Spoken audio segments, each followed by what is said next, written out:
오늘 하나님께서 우리 교회에 주신 말씀은 요한일서 5장 9절부터 13절까지의 말씀입니다.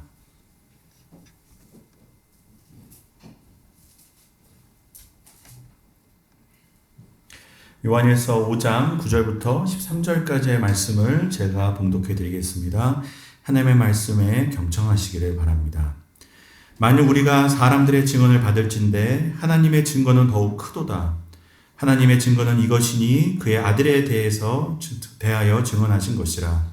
하나님의 아들을 믿는 자는 자기 안에 증거가 있고 하나님을 믿지 아니하는 자는 하나님을 거짓말하는 자로 만드나니 이는 하나님께서 그 아들에 대하여 증언하신 증거를 믿지 아니하였습니다. 또 증거는 이것이니 하나님이 우리에게 영생을 주신 것과 그 생명이 그의 아들 안에 있는 그것이니라. 아들이 있는 자에게는 생명이 있고 하나님의 아들이 없는 자에게는 생명이 없느니라. 내가 하나님의 아들의 이름을 믿는 너희에게 이것을 쓰는 것은 너희로 하여금 너희에게 영생이 있음을 알게 하려 함이라. 아멘. 네, 오늘은 부활절 7번째 주일입니다. 2024년 부활의 절기를 마무리하는 날이고 이제 다음 주면 이제 성령 강림절이 시작이 됩니다. 올해 우리 광장의 교우들은 이 요한 일서를 통해 주시는 이 주님의 부활의 메시지를 함께 나눴습니다. 사도 요한은 이 주님과 함께 주님의 공생의 시절부터 계속 같이 살았던 사람 아닙니까? 이 요한에게 있어서 모르긴 몰라도 주님의 부활의 사건은 평생 잊지 못할 기억으로 남아 있었을 겁니다. 왜 안 그렇겠습니까? 요한에게는 이런 일을 경험한 적이 없는데, 야, 내가 주님의 부활을 봤구나. 사실은 개인적으로 이 요한에게 주님의 부활이 감동적인 건 왜 그렇겠습니까? 자기는 주님 십자가에 못 박히시고 어려움 당하실 때 옆을 지키지 못했습니다. 도망. 쉽게 말해서 배신했습니다. 그렇게 주님이 요한을 사랑하시지 않았습니까? 항상 어디 가면 늘 데리고 다녔던 제자가 이 요한 아니겠습니까? 주님은 그렇게 자기를 사랑해 주셨는데 막상 주님이 어려워지자 자기는 도망갔습니다. 야, 난 참 제자가 아니구나. 이렇게 그냥 스스로 자책하고 죄책감이 있는데 부활의 주님이 그런 자신을 또 찾아오신 겁니다. 그리고 한 번도 책망하지 않으시고 또 그냥 같이 얘기하시고 같이 식사하시고 같이 교제하셨습니다. 그럼 사실은 이 사랑을 이해할 수가 없는 겁니다. 야, 정말 나 같으면 뭐라도 한마디 할 건데 우리 예수님은 한마디 뭐라 하신 적이 없는 겁니다. 자신의 실패에도 불구하고 자신의 배신에도 불구하고 예수님은 그전과 동일하게 십자가 지시기 전에도 전날 밤에도 떡을 떼어 주시더니 부활하신 이후에도 똑같이 오셔서 그냥 갈릴리에서 조각 만들어 주시고 아침 식사 같이 하시고 변치 않으시는 겁니다. 야, 어떻게 이런 분이 있나? 어떻게 이렇게 신실하게 변치 않고 사랑하는 분이 계신가? 이 부활의 주님은 요한에게는 사랑의 주님이었습니다. 나는 잘못하는데 이분은 바뀌지가 않네. 이 부활을 경험한 요한은 이것을 우리에게 정말 나누고 싶었던 겁니다. 이 예수님이 얼마나 좋은 분인 줄 아냐? 부활의 주님이 얼마나 신실한 줄 아냐? 우리와의 관계를 얼마나 소중히 여기시는지, 우리와 얼마나 대화하고 싶어 하시는지, 우리와 얼마나 사귀고 싶어 하시는지, 우리와 얼마나 사랑하고 싶어 하시는지를 아냐? 요한에게는 이 부활을 산다는 의미는 우리를 이렇게 사랑하시고 나와 이렇게 대화하고 싶어 하시고 나와 함께 살고 싶어 하시는 주님과 함께 사는 것이 이 요한에게는 부활을 사는 거였습니다. 아, 이게 부활의 성도의 삶이구나. 사랑하는 예수님과 이 부활하신 주님과 늘 사귀는 삶, 늘 교제하는 삶. 이 주님과의 코이노니아, 이 사귐이 요한에게는 부활의 삶이었던 겁니다. 여러분, 2024년 부활 절기를 보내며 우리 광장의 공동체에 주시는 하나님의 음성은 다른 게 아닙니다. 부활하셔서 지금도 살아계시고 부활하셔서 제자들을 주님이 찾아가신 것처럼 우리에게 찾아오시는 주님을 거절하지 말고 주님과 좀 깊은 인격적인 교제를 나누라는 겁니다. 너희들 그냥 부활을 믿는다. 난 죽어서 천국 간다. 여기서 끝나지 말고 우리의 삶의 자리에서 부활의 주님과 좀 사귀고 살라는 겁니다. 좀 주님과 대화 좀 해보라는 겁니다. 좀 주님과 얘기 좀 해보라는 겁니다. 그분의 말씀을 좀 들어보라는 겁니다. 뭐라고 말씀하시는지. 그리고 너희들이 할 얘기가 있으면 좀 얘기를 좀 해보라는 겁니다. 그 부활의 주님과 함께 사는 기쁨. 그게 요한에게는 부활의 기쁨이었는데 이게 성도로서의 기쁨이고 우리가 예수 믿는 맛인데 정작 예수 믿는다고 하면서도 이 맛을 모르고 믿으니 요한은 지금 그거 얘기하는 겁니다. 이 코이노니아, 사귐, 교제. 엠마오로 가는 두 제자가 길을 걸어가고 있는데 주님 찾아오시지 않았습니까? 여러분 주님이 지금도 길을 걸어가고 있는 운전하고 있는 우리를 찾아오시는 겁니다. 여러분 제자들이 두렵고 무서워서 문 걸어담고 막 방 안에서 덜덜덜 떨고 있지 않았습니까? 주님의 벽을 뚫고 들어오십니다. 여러분 우리도 항상 걱정과 두려움이라는 감옥 속에서 힘들어하고 있지만 그 주님과 함께 사귀어보라는 겁니다. 그런 우리를 찾아오신다는 겁니다. 갈릴리에서 고기 잡고 있었습니다. 아유 주님도 죽었고 이제 돌아가셨고 나는 이제 먹고 살아야지.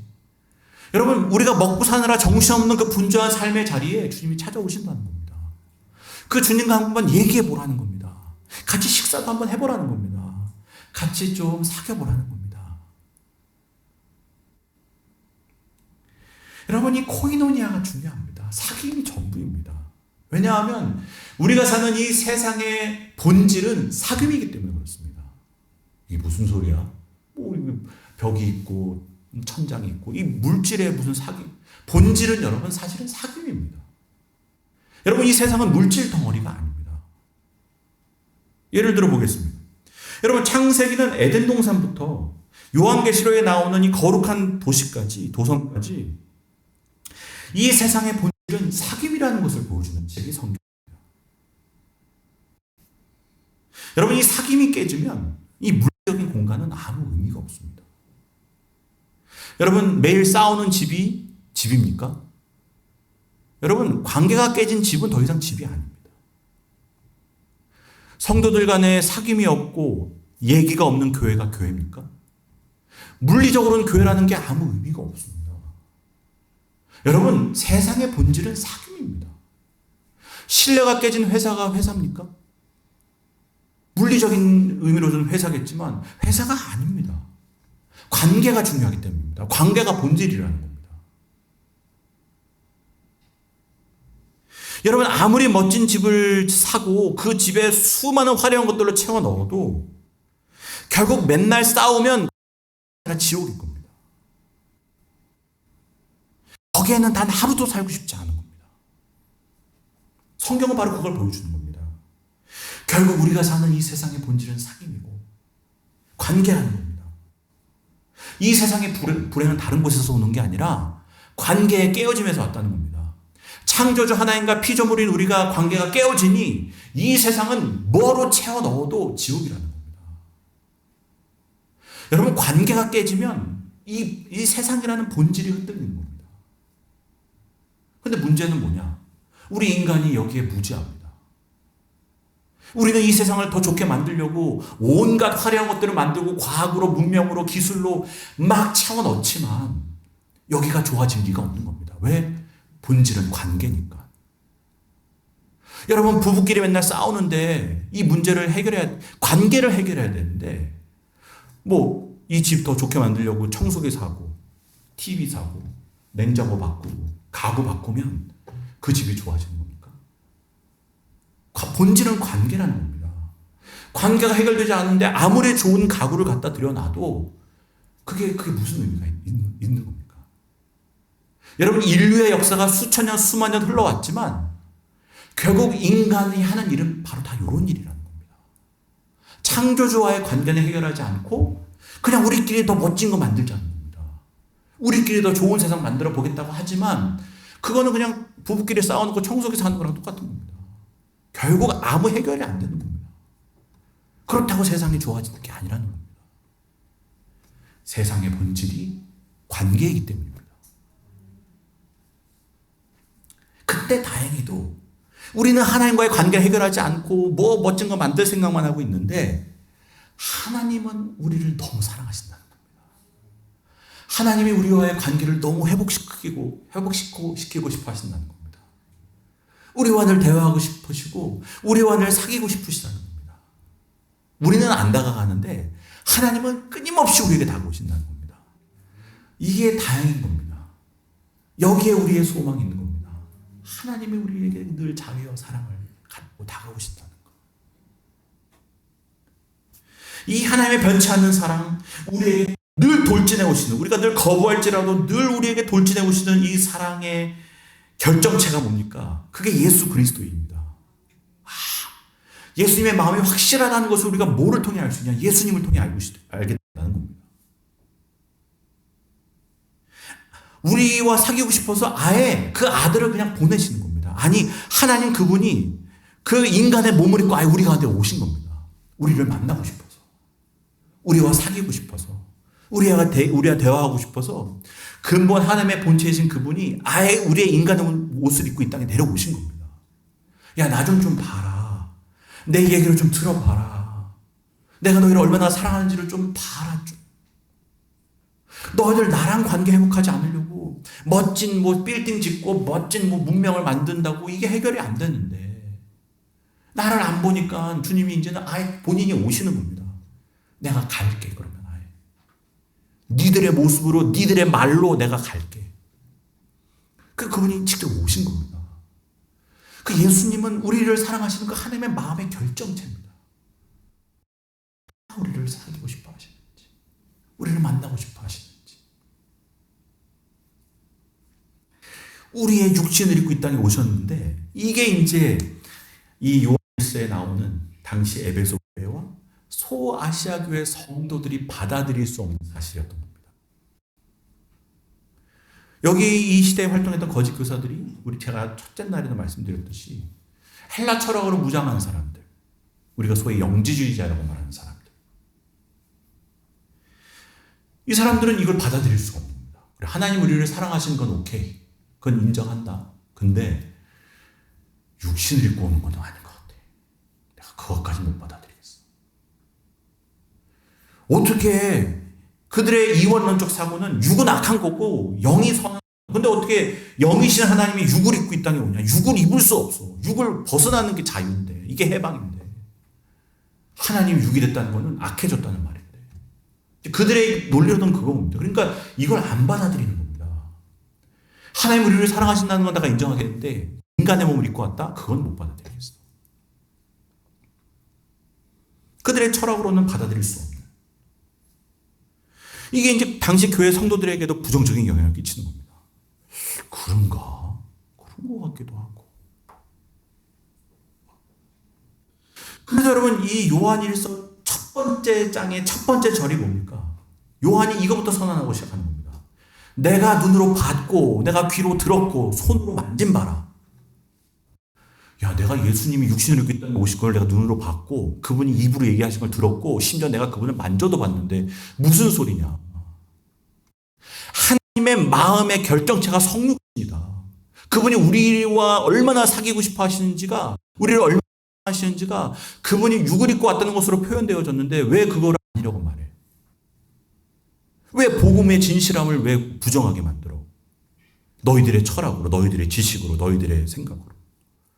그 요한이 이 성육신이라는 이 복음의 핵심 중에 핵심을 부정하는 사람들이 나오자 이거 아니라는 겁니다. 그 성육신이라는 사건에 하나님이 우리를 얼마나 사랑하시는 것이 오롯이 담겨 있다는 겁니다. 이게 주님의 마음이야. 얼마나 우리랑 같이 하고 싶으신지 그분이 우리처럼 되신 거야. 이게 복음인데 왜 그거를 안 믿어? 왜 거기에 영향받아서 교회를 떠나가? 왜 그 말에 그냥 홀려가지고 왜 신앙을 버려? 너무 안타까운 겁니다. 그래서 요한이 내가 눈으로 봤고 내가 그분과 함께 먹고 마셨고 동거동락했는데 그분이 주무실 때 나도 같이 잤고 그분이 일어나실 때 같이 일어났고 그분이 사람으로 오셨다는 것을 통해서 하나님의 사랑이 우리에게 이렇게 분명하게 드러났는데 그거 아니라고 하면 우리가 뭐하러 예수 믿냐? 하나님의 마음을 부정하지 마. 하나님의 마음, 그 진실함을 왜곡시키지 마. 이렇게까지 우리를 사랑하신 거예요. 복음의 진실함, 이 주님의 사랑의 진실함을 왜곡시키지 말라는 겁니다. 근데 안타깝게도 당시 교회 성도들이 이런 얘기 듣고 다 교회를 떠나기 시작하는 겁니다. 근데 여러분, 이게 이 시대에만 문제겠습니까? 지금도 마찬가지입니다. 지금도 믿음의 사람들의 믿음을 떠나갑니다. 교회를 떠나갑니다. 신앙을 버립니다. 잘 믿던 사람들도, 믿음의 가정에서 믿음으로 자란 아이들도 다 떠나갑니다. 젊은 사람들이 다 신앙을 저버립니다. 요한의 시대에 헬라 철학으로 무장한 이 교사라는 사람들의 말을 통해 교회에서 떠나듯이 이 세상에 수많은 학문과 지식으로 무장한 소위 선생이라는 사람들의 이야기를 듣고 지금도 신앙에서 떠나가는 수많은 사람들이 있다는 겁니다. 여러분, 이 시대의 문제는 바로 우리가 사는 시대의 문제입니다. 그럴듯합니다. 복음의 진실함보다 이 선생이라는 사람들의 이야기가 더 분명해 보입니다. 그들이 내는 객관적인 증거가 하나님의 마음을, 우리를 향한 그 사랑을 부정하게 만드는 겁니다. 그때 그 사랑이 싫던데. 그래서 우리가 사는 시대는 예수님에 대해, 복음에 대해, 하나님의 사랑에 대해 호의하지 않은 시대를 사는 겁니다. 그러나 여러분, 우리가 믿는 것은 이 복음은 진실한 겁니다. 확실한 겁니다. 이 복음의 진실함을 도대체 뭐로 증명할 수 있냐? 뭐가 이 복음의 진실함, 하나님 우리를 이렇게 사랑하신다는 이 진실된 주님의 마음을 뭐로 확증할 수 있냐? 9절에 보면 그렇게 나와 있습니다. 9절 한번 읽겠습니다. 시작. 만일 우리가 사람들의 증언을 받을진대 하나님의 증거는 더욱 크도다. 하나님의 증거는 이것이니 그의 아들에 대하여 증언하신 것이니라. 아멘. 이 복음의 진실함은, 그 하나님이 우리를 사랑하신다는 그 사랑의 마음은 하나님의 마음으로 증명이 된다는 겁니다. 그 여러분, 요한이 뭐라고 얘기하냐면, 우리가 법정에서도 사람의 증거를 진실로 믿어서 법정에서 판결하지 않냐. 사람의 증거도 받을진데 하나님의 증거는 얼마나 더 크겠느냐, 얼마나 더 확실하겠느냐는 겁니다. 여러분, 우리가 증언대에서 사람이 하는 말도 그 사람이 거짓말일 수도 있고 뭐 어떻게 할 수도 있지만 어쨌든 그 말을 사실로 믿고도 그걸 기초로 판결이란 걸 하는데, 하나님께서 말씀하시는데 이건 얼마나 더 분명한 얘기겠냐. 그 얘기입니다. 하나님의 말이 진짜라는 거를 도대체 뭐로 더 얘기할 수 있겠냐. 하나님께서 예수가 그리스도라는 사실을 어떻게 증언하시냐. 이거 예수님 믿는 사람들은 다 압니다. 이 안에 내적인 확신이 있습니다. 성령께서 증거하시는 확실한 확증인 겁니다. 이 믿어지는 겁니다. 이걸 어떻게 설명합니까? 10절에는 하나님의 아들을 믿는 자는 자기 안에 증거가 있다. 이건 믿는 사람들만 압니다. 여기서 하나님 예수 그리스도를 내 구주로 믿는 분들은 압니다. 내 안에 확신이 있습니다. 이게 성령께서 이 진리의 확실함을, 진실됨을 우리 안에서 확실히 알게 하십니다. 그래서 여러분 6절을 보면 증언하는 이는 성령이시니 성령은 진리다. 성령이 우리 안에서 증거하고 계시다는 겁니다. 예수님이 널 위해 죽은 거야. 예수님의 죽음을 우리는 구원을 얻은 거야. 이거를 우리 안에 성령님이 우리에게서 늘 확실한 진리임을 계속 알려주신다는 겁니다. 다시 정리하면 이겁니다. 하나님과 성부와 성자의 사역을 성령님이 증언하신다는 겁니다.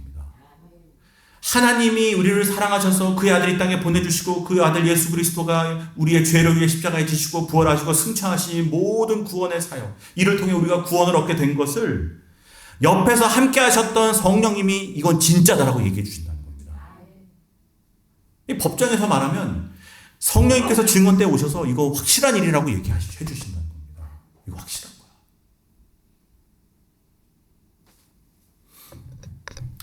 여러분, 이거가 이제 요한이 설명하는 겁니다. 근데 우리가 이런 생각할 수 있지 않겠습니까?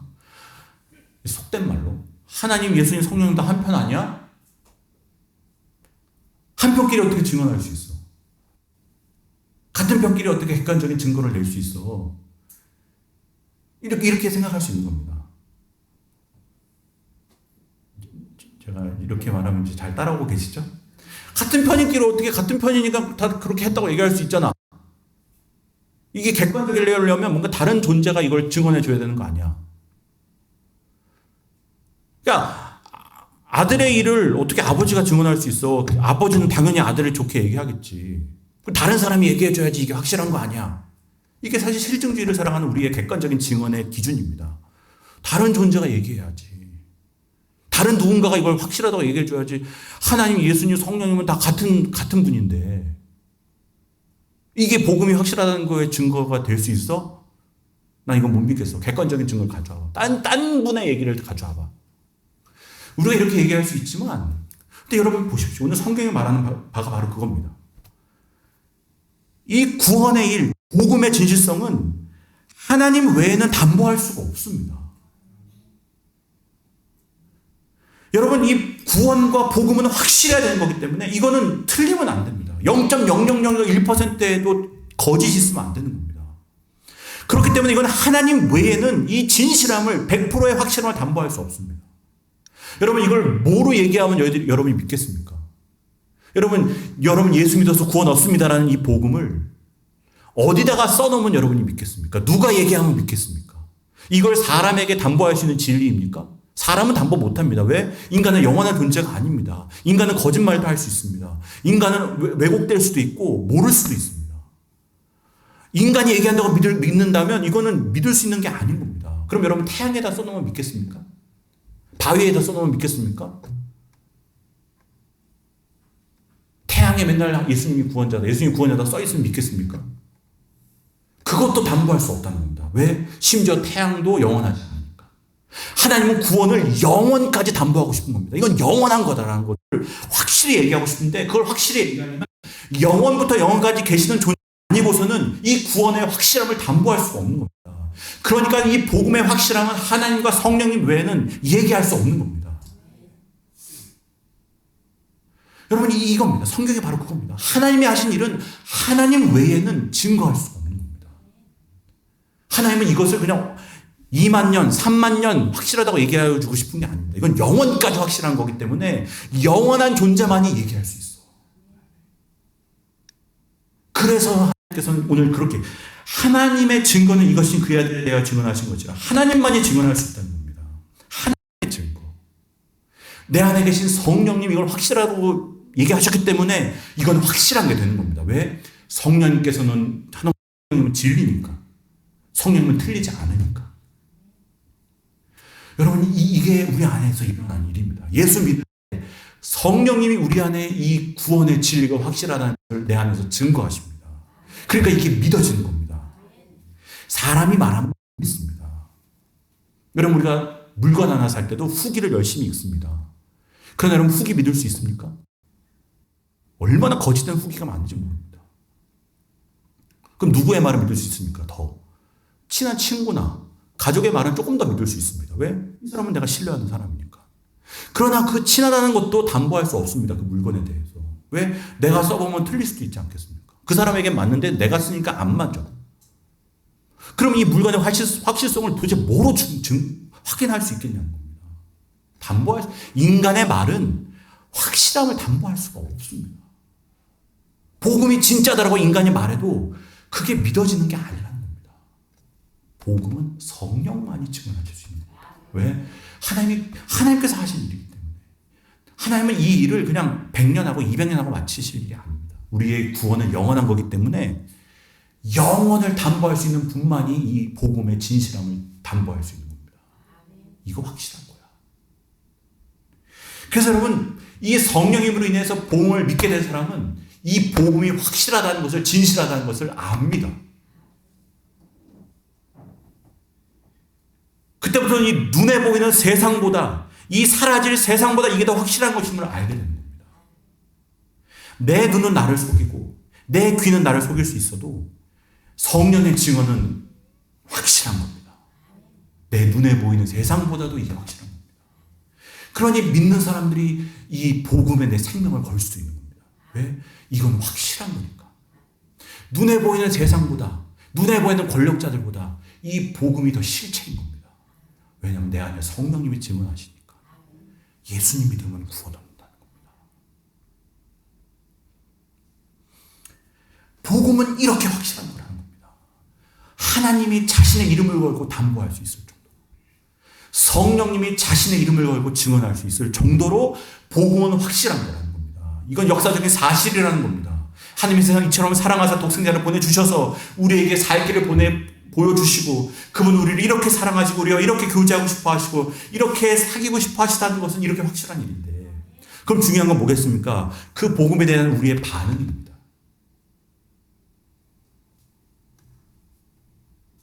하나님이 역사에 우리를 위한 예수 그리스도를 통해서 결정적인 일을 행하셨기 때문에 인간은 이 가타부타 이 사건에 대한 반응을 해야 됩니다. 예 아니면 아니요. 마치 그런 겁니다. 아침에 해가 떠오릅니다. 어떤 사람들은 하나님께서 해를 떠올리게 하신 그 사건을 보고 아침이 왔구나. 그걸 받아들이는 사람이 있고, 어떤 사람은 이건 거짓말이야. 눈 감고 커튼 치고 아침이 안 왔어. 아직 밤이야. 라고 말하는 사람이 있는 겁니다. 하나님께서 분명히 하신 일을 그 선택을 해야 되는 것이고 그 선택의 책임은 내게 있는 겁니다. 내가 져야 되는 겁니다. 여러분, 하나님께서 예수님을 믿는 자에게 주시는 구원과 영생은 분명한 사건인 겁니다. 근데 이제는 이것에 대해서 어떻게 반응할지는 오롯이 우리의 몫인 겁니다. 이 아침이 왔구나라고 받아들이든지 아니면 눈 감고 커튼 치고 나 혼자 어둠 속으로 들어가서 아침이 안 왔다고 부인하든지. 여러분, 하나님께서 분명히 하신 일이 없다고 말하는 사람은 하나님을 거짓말쟁이로 만드는 겁니다. 아침이 왔는데 아침이 안 왔다고 얘기하면 아침을 주신 하나님이 거짓말하는 겁니까? 아침이 온 것을 부인하는 내가 거짓말하는 겁니까? 너무 쉬워도 대답 안 하시는 거죠. 여기 그 얘기가 바로 이 얘기입니다. 10절에 나오는 얘기가 그 얘기입니다. 하나님을 믿지 아니하는 자는 하나님을 거짓말하는 자로 만든다. 이는 그 하나님께서 그 아들에 대하여 증언하신 증거를 믿지 아니하였습니다. 하나님은 아침을 주셨는데 아침이 무조건 안 왔다고 하는 겁니다. 해가 안 떴다고 얘기하는 겁니다. 나 눈 감고 커튼 치고 몰라 안 왔어. 그 사람은 거짓말하는 사람이라는 겁니다. 그 당시 헬라 철학으로 무장한 이 거짓 교사들은 끊임없이 계속 아니라고 얘기하는 겁니다. 눈 감고 육신으로 오셨는데도 불구하고 아니야 그럴 리가 없어. 눈 감고 커튼 치고 아니라고 하는 겁니다. 아니야.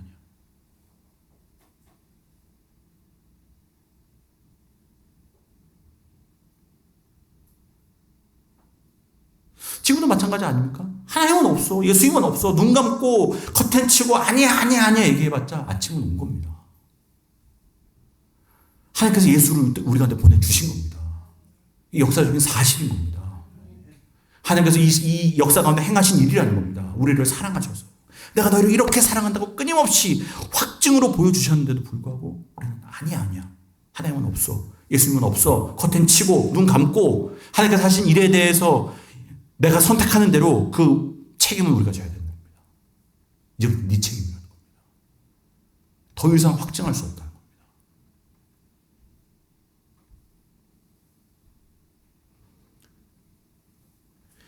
우리 그리스도 안에는 이 복음의 진실함에 대한 확신이 있습니다. 성령께서 주시는 이 확신. 근데 이제 문제는 뭡니까?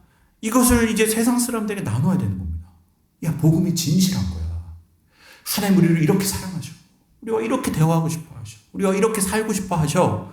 이거를 이제 전달을 해야 되는데 이게 전달이 생각보다 쉽지 않다는 겁니다. 마치 언어가 다른 사람에게 통역이 필요한 것처럼 우리 안에는 성령의 확증이 있는데 이걸 성령의 확증이 없는 사람에게 전달하려고 하니 이게 도대체 어떻게 해야 되냐.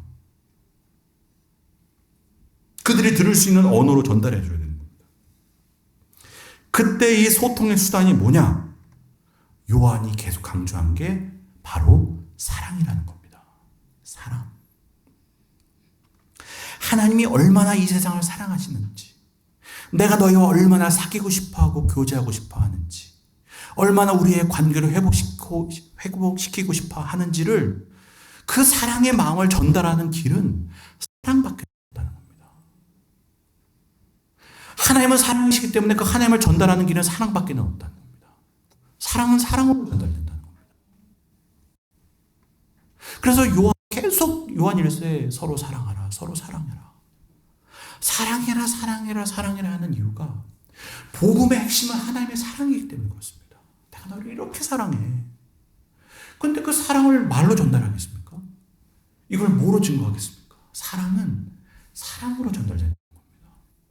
너희 안에 복음의 진실함, 이 복음이 진짜라는 것을 어떻게 증거할 거냐? 복음의 핵심이 뭐냐? 하나님 우리를 너무 사랑하신다는 거. 그러니 그 사랑을 전달하려면 너희들이 사랑해야지. 그밖에는 무슨 방법이 있냐? 이것이 복음의 진실함을 세상에 전달하는 유일한 길이다. 그게 바로 예수님의 공생이라는 겁니다. 예수님도 하나님의 아버지의 그 마음을 갖고 이 땅에 오신 거 아니겠습니까? 내가 너희를 이렇게 사랑하고 너희들과 이렇게 다시 사귀고 싶고 너희와 다시 이렇게 하나 되고 싶은 그 사랑의 마음을 전달하기 위해 주님이 선택하신 길은 오롯이 사랑의 길이었다는 겁니다. 내가 죽어도, 내가 고난받아도, 내가 핍박해도 이게 아버지의 마음이야. 아버지는 너희랑 이렇게 사랑하고 싶어 하죠. 자신의 모든 것을 던지시고라도 우리와 같이 사귀고 싶어 하죠. 주님이 선택하신 길도 사랑이었습니다. 그 하나님의 진심을 우리에게 전달해 주시기 위해 주님도 사랑이라는 길을 택하신 거라는 겁니다. 그럼 너희들은 이 복음의 진실함을 뭐로 증거할 거냐? 예수님도 사랑을 통해 전달하셨다. 너희들도 이 사랑을 통해 전달하는 길밖에는 이 복음이 진짜라는 사실을 전달할 수 없다는 겁니다. 예수 믿어, 예수 믿어, 예수 믿어. 이게 아니라는 겁니다. 사랑이 아버지의 마음을 전달한다는 겁니다.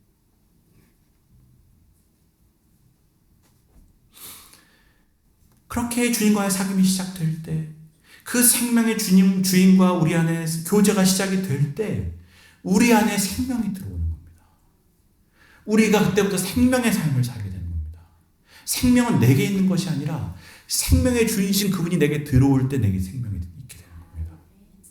그래서 오늘 본문에도 그거 얘기하는 겁니다. 아들이 있는 자에게는 생명이 있고 아들이 없는 자에게는 생명이 없다. 그분과의 사귐이 시작되고 주님이 내 안에 들어오실 때에 그분의 생명이 내 것이 되는 겁니다. 생명. 그러니까 여러분, 생명은 사귐입니다. 사귐과 생명이 다른 게 아닙니다. 생명이 교제이고 교제가 생명입니다. 그 주님과의 살아있는 교제가 생명인 겁니다. 주님이 부활의 주님 우리 가운데 오셔서 우리와 사귐이 시작이 될 때 이제부터는 그 사귐은 끊어지지 않는다는 겁니다. 그 사귐은 영원할 거라는 겁니다. 그게 십자가를 통해 주님이 보장해 주신 겁니다. 우리가 이제 다시 만나게 되면, 우리가 다시 사귀게 되면, 우리가 다시 교제하게 되면 이거는 이제부터 영원까지 보장된 거야. 우리 영원히 사귀는 거야. 머리뿌리가 팥뿌리가 될 정도가 아니고 영원히 이제 사귀는 거야. 우리 관계는 이제 끊을 수가 없어지는 거야. 그게 영원한 사귐입니다. 그게 요한복음의 표현으로는 그게 영원한 생명, 영생입니다. 생명의 주인 되신 그분과의 사귐이 영원하기 때문에 그게 영원한 사귐이자 그 생명의 주인이 내 안에 오기 때문에 그게 영생, 영원한 생명인 겁니다. 여러분 여기서 이제 뭘 알게 되는 겁니까? 영생은 죽은 다음에 누리는 게 아닙니다. 생명의 핵심은 사귐이기 때문에 사귐이 시작되는 그 순간부터 영원한 생명이 시작되는 겁니다. 그러니까 여러분 죽은 다음에 영생이 아닙니다. 영생은 이미 여러분이 주님과 사귀기 시작했다면 영생이 시작이 된 거라는 겁니다. 이미 여러분은 영생을 누리고 있는 겁니다. 그걸 알려주기 위해서 요한이 이걸 썼다는 겁니다. 13절에 보면 뭐가 나옵니까? 내가 하나님의 아들의 이름을 믿는 너희에게 이것을 쓰는 것은 너희로 하여금 영생이 너희에게 이미 있다는 것을 알게 하려 함이라. 영생이 이미 시작된 거야. 영생을 죽은 다음에 누리는 게 아니고 오늘부터 예수님과 사귀기 시작하는 그 순간부터 이 사귐은 영원할 거기 때문에 영원한 생명 되신 주님이 내 안에 거하시는 거기 때문에 이제부터 영생이 시작된 거야. 왜? 생명의, 영생의 핵심은 사귐이니까. 우리가 영원히 산다는 말은 하나님과 영원히 사귄다는 말이지 않습니까? 하나님과 사귐이 없으면 영원히 사는 게 의미 없습니다. 지옥에서 고통 가운데 영원히 사는 건 그건 영생이라고 말하지 않습니다. 왜? 거기에는 하나님과의 사귐이 없으니까. 우리가 영생한다는 말은 생명의 주인과 영원히 사귀기 때문에 영생인 겁니다. 그럼 여러분, 우리의 영생은 이미 시작이 된 겁니다. 그러니까 오늘 본문이, 오늘 설교 제목이 뭡니까? 부활, 영원한 생명이 시작되다. 이미 시작된 겁니다. 요한복음에는 뭐라고 썼습니까? 요한복음 3장 16절에 하나님이 세상을 이처럼 사랑하사 독생자를 주셨으니 이는 저를 믿는 자마다 멸망치 않고 영생을 얻게 하려 하십니다. 요한복음에서는 영생을 얻는 길을 알려줬습니다. 예수님을 믿으면 영생을 얻게 돼. 근데 요한 1서에는 뭐라고 쓰는 겁니까? 너희들이 그 영생을 이미 얻었고 누리고 있다는 사실을 알라는 겁니다. 영생을 누리고 살아야 돼, 벌써.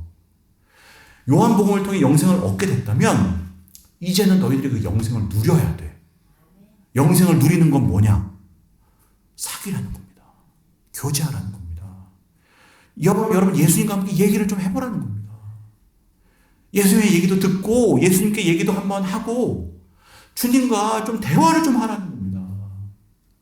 먹고 사는데 바쁘고 할 일도 많지만 예수님과 좀 대화 좀 해보라는 겁니다. 그게 영생을 누리는 삶인데, 그게 교제를 누리는 삶인데 우리는 너무 바쁜 겁니다. 대화할 때가 너무 많은 겁니다. 카톡 수십 개씩 옵니다. 이 사람이랑 대화하고 저 사람이랑 대화하다가 예수님께 대화할 시간이 없습니다. 들을 얘기가 너무 많고 볼 유튜브가 많고 볼 넷플릭스가 많고 볼 TV가 많으니 딴 얘기는 많이 듣는데 예수님으로부터 들을 얘기 들을 시간이 없는 겁니다. 그러니 무슨 교제가 있습니까? 지금 예수 믿는다고 말하지만 사실 예수님과 교제하는 사람은 없는 겁니다. 영생을 누려야지. 그게 예수님과의 교제인데 그 맛을 알아야지. 여러분, 기가 막힙니다. 예수님과 사귀는 맛이 얼마나 그냥 달콤한지 모릅니다. 근데 그 맛을 모르고 믿으니 요한이, 야, 내가 이걸 쓴 이유는 너희들이 영생을 좀 누렸으면 좋겠어서 내가 이거 쓴 거야. 왜 그 맛을 모르고서는 자꾸 예수님 막 육신으로 온 거 아니다 이런 이상한 말만 듣고 교회 떠나고 신앙 떠나고. 이 맛을 알면 안 떠날 텐데. 여러분, 저는 이번 주 한 주를 살면서도 기가 막힙니다. 예수님께 물으니 예수님이 금방 답을 주십니다. 야, 좀 기다려봐.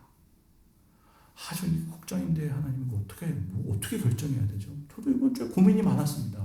하나님께서 하나하나 보여주십니다. 좀 기다려봐. 전화가 어디서 옵니다. 해결이 됩니다. 누가 얘기해 줍니다. 해결이 됩니다. 여러분, 하나님 주님이 살아계십니다. 그 주님과 좀 대화하고 살아야지. 우리는 말은 주님은 살아계시다고 말해놓고 주님은 죽으신 분처럼 취급하고 삽니다. 우리가 주일날마다 뭐라고 마지막에 찬양합니까? 살아계신 주 나의 참된 소문, 걱정 근심 전혀 없네. 사랑의 주 내 갈 길인도 아니 내 삶의 기분 늘 충만하네. 말은 살아계시다고 하는데 실제로 삶의 자리에서는 주님은 살아계신 분이 아닙니다. 주님 그냥 영정사진 하나 걸어놓고 죽으신 분 취급하고 한 번도 대화하지 않고 한 번도 아는 척도 안 하고 삽니다. 그래놓고 입으로는 맨날 살아계신 주. 여러분, 진짜 살아계신 분은 살아계신 분처럼 대우해야 되는 거 아니겠습니까? 어머니 살아계시다 하면서 한 번도 대화 안 하면 그 어머니 죽은 사람 취급하는 거지. 말로만 살아계시다 하지 말고 살아계신 분으로 대우하라는 겁니다. 좀 교제하고 살라는 겁니다. 영생이 이미 우리에게 시작됐다는 겁니다. 영생을 누리라는 겁니다. 우리가 영원히 할 일이 뭡니까? 여러분, 직장생활 영원히 할 겁니까? 우리가 영원히 살 분은 주님이라는 겁니다. 그분과의 사귐을 지금도 시작하면 영생의 삶이 시작됐다는 겁니다. 누리게 된다는 겁니다.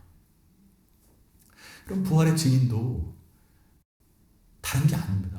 부활의 주님과 내가 살아야지 주님이 살아계시다고. 여러분, 전도할 때 주님이 살아계십니다라고 아무리 얘기해 보십시오.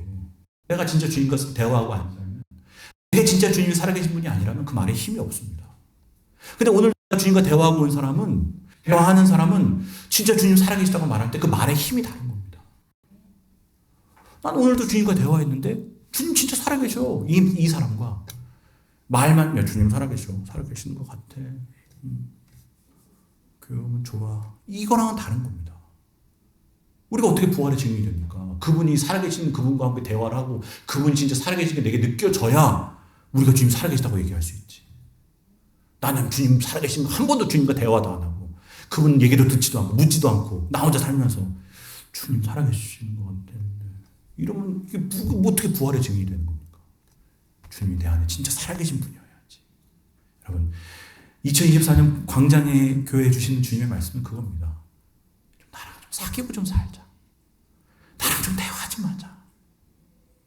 나랑 좀 얘기 좀 하자. 나랑 좀 밥 좀 먹자. 여러분 주님과 함께 밥도 좀 드시고 연락도 좀 들으시고 어버이날 지났지만 어머니께 전화하듯이 예수님께도 좀 전화 좀 들으시고 카톡도 좀 가끔 하시고 그래 주님과 좀 대화하고 사십시오. 그게 영생입니다. 그게 영원한 생명입니다. 주님과 대화하며 사시는 늘 문 두드리시는 주님을 문 밖에 내팽개쳐 놓지 말고 들어오세요 주님. 저랑 같이 얘기 좀 합시다. 주님과 약속도 좀 잡으시고 그렇게 주님과 함께 교제하는 삶을 사랑하는 진짜 부활을 사랑하는 진짜 주님이 살아계신 분이 되는 우리 교회 성도들이 되시기를 주님의 이름으로 축복합니다. 기도드리겠습니다. 우리 이 시간 잠시 기도하실 때 주님 문 밖에 세워놓고 너무 오래 살았습니다. 예수 믿는다 하면서도 주님 살아계시다고 말만 했지 정말 주님 살아계신 주님과 대화한 적이 없습니다.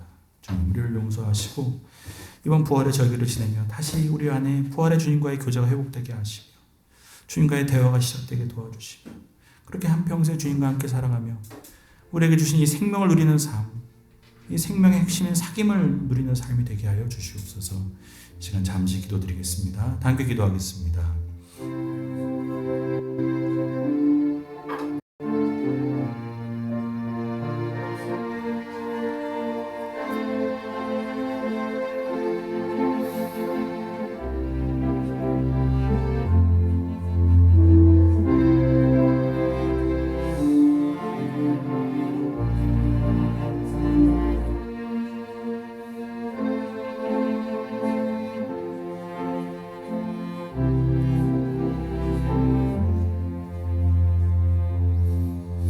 하나님 아버지, 주님이 살아계신 주님이 우리를 얼마나 사랑하시고 우리와 대화하고 싶어 하시고 교제하고 싶어 하시는데 우리는 그 주님의 마음을 외면한 채 말로만 주님 살아계시다고 말하고 주님 죽어 계신 분처럼 취급하고 살아갑니다. 그래서 이 부활의 절기 지난 7주 동안 우리에게 끊임없이 좀 나랑 대화 좀 하자. 나랑 얘기 좀 하자. 나 살아있다고 말만 하지 말고 좀 전화 좀 해라. 나에게 문자 좀 보내라. 지금 그렇게 우리에게 말씀하십니다. 영생을 얻었는데도 영생을 누리지 못하고 살아가는 분 없게 하여 주옵소서. 주님을 얻었는데도 주님과 대화하지 못하고 살아가는 인생 없게 하여 주옵소서.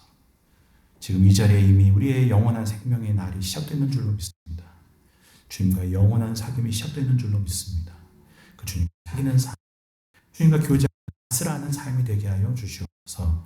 예수 그리스도의 이름으로 기도드립니다. 아멘.